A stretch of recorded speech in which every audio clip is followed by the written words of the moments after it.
replica of Father Andre's cross here to the top of the hill. Well, friends, this is building number 9 on your walking tour. Let's get some background about how this came to be on this site. Augustus Johnson, Russell Hansen's grandfather from Barossa, Sweden, built the original barn and farmhouse on 80 acres here, purchased from Ellison Bay's founder, John Eliason, in 1867. Now, Russell and Virginia Grace Kramer Hansen purchased the property in 1943.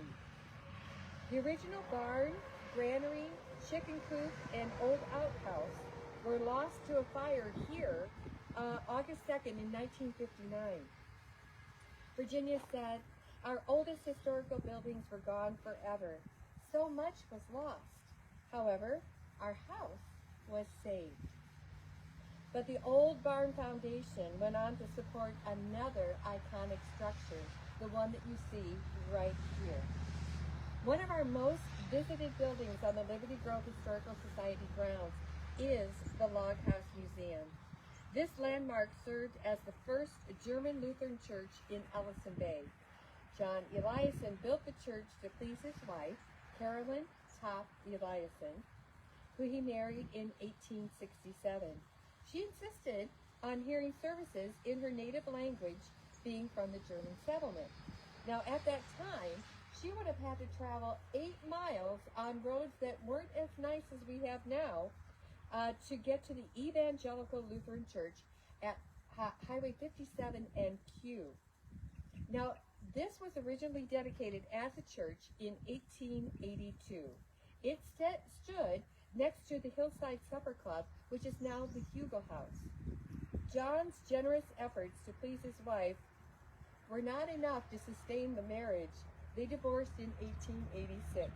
There's no record of children having been born to this marriage, but you can see how women had some influence over Ellison Bay's early design and content for structures. I want to share this caveat from our archivist, Karen Board-Moran. She said on this part of the story about the Eliasons, she says the past is an ongoing mystery. Stories shared are based on current knowledge and must be re-evaluated whenever new evidence comes to light. Really good advice to heed, especially here at the Historical Society. Now, the congregation from this original church disbanded in 1904. Later, the log house became home to several families. It also served as a school in 1924 and then as a restaurant. When the original hillside burned down in 1965 and the replacement was to be built, RBH Excavators, a company Russell Hansen started in 1963 with Harold Gordon, Bud Overby, and Howard James Sight, was hired to do the work. It meant tearing down the log house to accommodate the new structure, something that Russell said he couldn't do. He and Virginia had already begun a legacy to preserve the rural life in Liberty Grove: church, community, farm life, a cottage life, fishing, orchards. This structure would be a remarkable addition to their historic collective. Now, according to Virginia, the owners told Russell, "Well, just do something with it because we want it out." As Virginia tells it, Russell moved the structure up the hill through the field on Porcupine Bay Road. She said, "I was right behind them with the car taking pictures." They brought it up to the old barn foundation. Looked pretty rough. Another historic masterpiece has been saved for all to enjoy. And that really was what their effort in collecting historical pieces was for everyone to enjoy.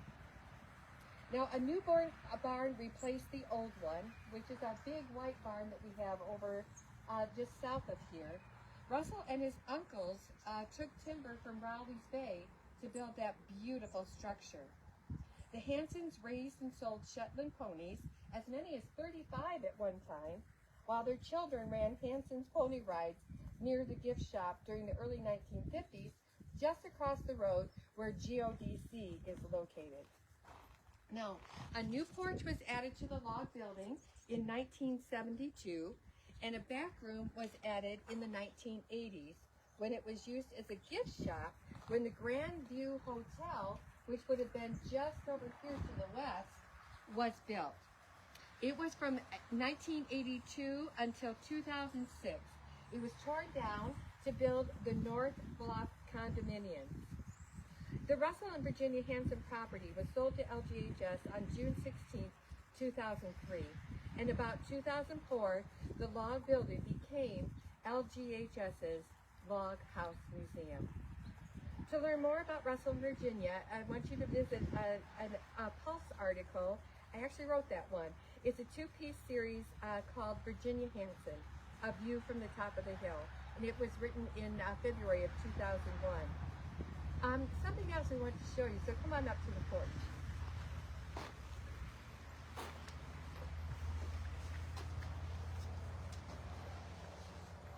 We are soon to have our very last couple of events here at the Historical Society. One being our Fall Color Day, which is going to be on October 12th. We'll set the scene for you out here for the Grand View. And that will be the last day that the museum will be open. Secondly, we have our Fall Potluck, which is going to be on Monday, October 21st. That's where we'll celebrate this season's accomplishments and look forward to next year. We'll also be announcing our 2024 Don Overby Volunteer Appreciation Award, and you'll find out who that's going to be very soon. Finally, one thing that we do have here too is this beautiful quilt that we have had available.